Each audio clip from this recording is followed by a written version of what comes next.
Hey y'all, welcome to Tutor Bros. In this episode, we're going to be looking at working with area of different shapes. So in this one, we're working with parallelograms. So the three that I'm going to be focusing on are the ones on top. We have here 57, 58, and that would be 56. So start off with the first one.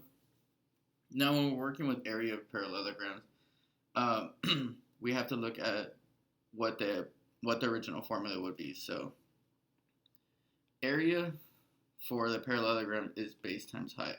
Now it's the same idea as saying length times width, but we have to consider the idea that parallelograms are very similar to rectangles and stuff. So that's why the formulas may look similarly. But you have to consider that they're not the same because of the way it's slanted.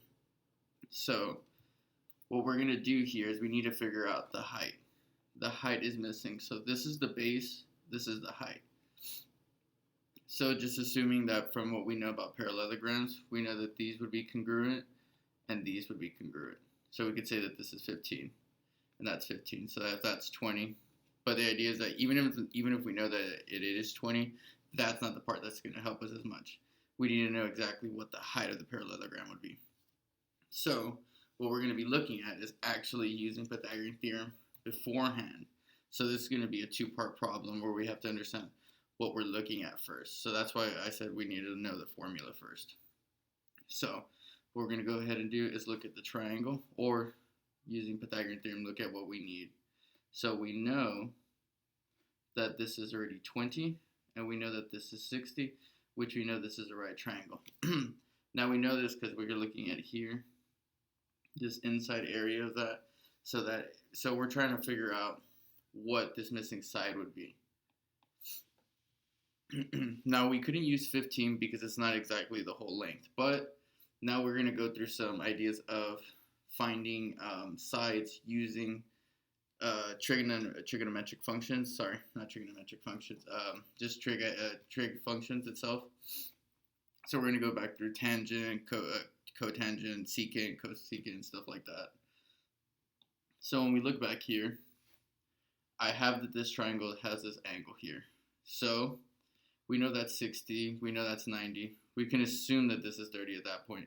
Now we can kind of work with this and kind of choose what we want from it. So what I'm going to be choosing is I'm going to work with the 60. And I'm going to be looking to see what information I have. Well, I know that this is the hypotenuse, because if this is the right angle, we know that there's always the hypotenuse that lies right across directly from it. So that's the hypotenuse. So I know something about the hypotenuse. Now, since I'm working with a specific angle, I have to look at, say, okay, what side is this? Well, whenever you're looking at an angle, looking across from it or directly across from it is what we say, we know that that would be the opposite side. So this would be saying opposite, and then if that's true, this would be saying adjacent. The way I like to think about it is if I'm looking at this, I'm trying to think about who am I facing at my dinner plate. Am I going to be passing across the table, or am I going to be passing to the side of me? So adjacent is always the one that's next to you, passing it to the side. While by passing it across you, that's the opposite side. So I have to look across the table, then that means that it's opposite of me. So we're going to go ahead and think, okay, well, what's opposite over hypotenuse? Oh, turns out to be sine. So what we're going to go ahead and say is sine of 60 degrees is equal to what we would say is opposite over hypotenuse.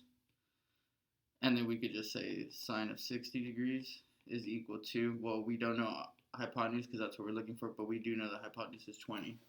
And now we'll just solve for x. So what we'll do is we'll say 20 sine of 60 is equal to x. What I went ahead and did is just multiply it here.